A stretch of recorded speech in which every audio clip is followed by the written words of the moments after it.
ഈ പ്രൊഫഷൻ തിരഞ്ഞെടുക്കാൻ എന്താ കാരണം? I will take that question. പുള്ളിക്കാരോട് ഒരു ഇടപാടുണ്ടല്ലോ, ഞങ്ങൾ തമ്മിലൊരു ഇടപാടുണ്ട്. അപ്പൊ ഞാൻ പക്ഷെ ഞാനൊരു കാര്യം ചോദിക്കട്ടെ, ഇത്രയും പീഡിപ്പിച്ച ഒരാളായിട്ട് കുട്ടിയുടെ ഒരു ഫീസ് കാര്യം പോലും ചോദിച്ചിട്ട് ഇയാളെ സഹായിക്കാൻ എത്ര ക്രൂരനാണെന്ന് ഓർത്തു നോക്കി. അല്ലേ, സഹായിക്കണോ വേണ്ടിയോ? അയാൾക്കൊരു കടമയില്ലേ? അതുപോലെ സഹായിക്കാൻ ദൈവം അയാളോട് ചോദിക്കും. എന്താടാ മിഴിച്ചു നിക്കണേ? നീ ആ ലിസ്റ്റുകൾ പറഞ്ഞു കൊടുക്ക്. ഏത് ലിസ്റ്റ്? ഓരോരുത്തർക്ക് കൊടുക്കാനുള്ള കാശിന്റെ ലിസ്റ്റ്. ക്രൂരമായി പീഡിപ്പിച്ച ഒരാളോട് എങ്ങനെ പൈസ ചോദിക്കാൻ ചോദിച്ചു എന്നൊരു ചോദ്യം ചില ചോദിക്കുന്നുണ്ട്. ഇമോഷണലായി സംസാരിക്കുന്നതിനിടയിൽ തമാശ പറയരുത്.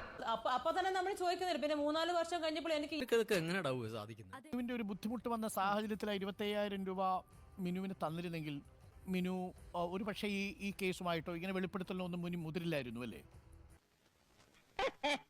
എന്താ നമ്മളാ പൈസ, ഞാൻ ചോദിച്ചത് സഹായമാണ്. എനിക്ക് ആ പൈസ തിരിച്ചു കൊടുക്കാമല്ലോ, കൊടുക്കാമല്ലേ? അങ്ങനെയാണ് ഞാൻ ഈ പ്രൊഫഷൻ തിരഞ്ഞെടുത്തത്. മിനു പറഞ്ഞ കാര്യങ്ങൾ പ്രിയപ്പെട്ട പ്രേക്ഷകർക്ക് വിട്ടു നൽകുന്നു. കോടതിക്കും നമ്മുടെ അന്വേഷണ സംഘത്തിനുമായി വിട്ടു നൽകുന്നു. ഇക്കരെ നിൽക്കണ പശുവിനെ കണ്ട് ഇക്കരെ നിൽക്കണ മൂരി മുക്കറയിട്ട പശുവിന് ചെന പിടിക്കില്ല. ഇനിയെങ്കിലും ഒന്ന് മനസ്സിലായി.